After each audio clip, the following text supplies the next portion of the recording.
നമസ്കാരം. പേരിൽ മുസ്ലിം ഉണ്ടെങ്കിലും തങ്ങൾ മതേതര പാർട്ടിയാണെന്നാണ് മുസ്ലിം ലീഗ് കഴിഞ്ഞ വർഷവും സുപ്രീം കോടതിയിൽ നൽകിയ സത്യവാങ്മൂലത്തിൽ പറഞ്ഞത്.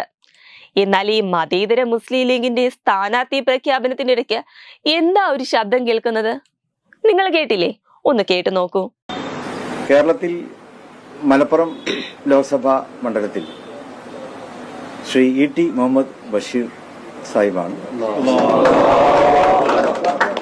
പൊന്നാനിയിൽ ശ്രീ അബ്ദുസ്സമദ് സമദാനി സാഹിബാണ്.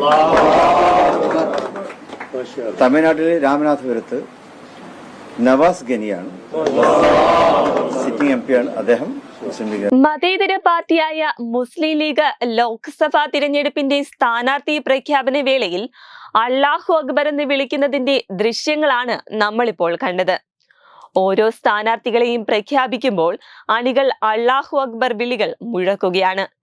ഈ മതേതര മുസ്ലിം ലീഗ് പാർട്ടിയുടെ സ്ഥാനാർത്ഥി പ്രഖ്യാപനത്തിന്റെ വീഡിയോ ഇപ്പോൾ സോഷ്യൽ മീഡിയയിൽ വൈറലാകുകയാണ്. അതിനാൽ തന്നെ നിരവധി പേരാണ് മുസ്ലിം ലീഗിനെ പരിഹസിച്ചുകൊണ്ട് രംഗത്തെത്തുന്നത്.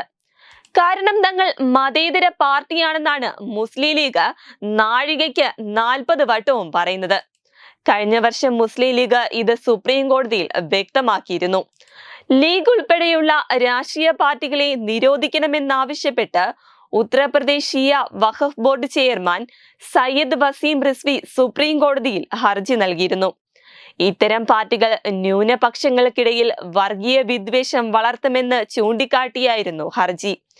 ഇതിന് പിന്നാലെ കരഞ്ഞു നിലവിളിച്ച് മുസ്ലിം ലീഗ് മതേതര പാർട്ടിയാണെന്ന് പറഞ്ഞ് ദേശീയ ജനറൽ സെക്രട്ടറി പി.കെ. കുഞ്ഞാലിക്കുട്ടി സത്യവാങ്മൂലം നൽകിയിരുന്നു. കൂടാതെ മുസ്ലിം ലീഗ് മതേതര പാർട്ടിയാണെന്ന് ഒരിക്കൽ കോൺഗ്രസ് നേതാവ് രാഹുൽ ഗാന്ധി പറഞ്ഞതും നമ്മൾ കണ്ടതാണ്. ഇതിനെതിരെ അൽഫോൺസ് കണ്ണന്താനം അടക്കമുള്ള നേതാക്കളാണ് രംഗത്തെത്തിയത്. മുസ്ലിം ലീഗ് മുസ്ലിങ്ങളുടെ പാർട്ടി മാത്രമാണെന്നാണ് അൽഫോൺസ് കണ്ണന്താനം തുറന്നടിച്ചത്.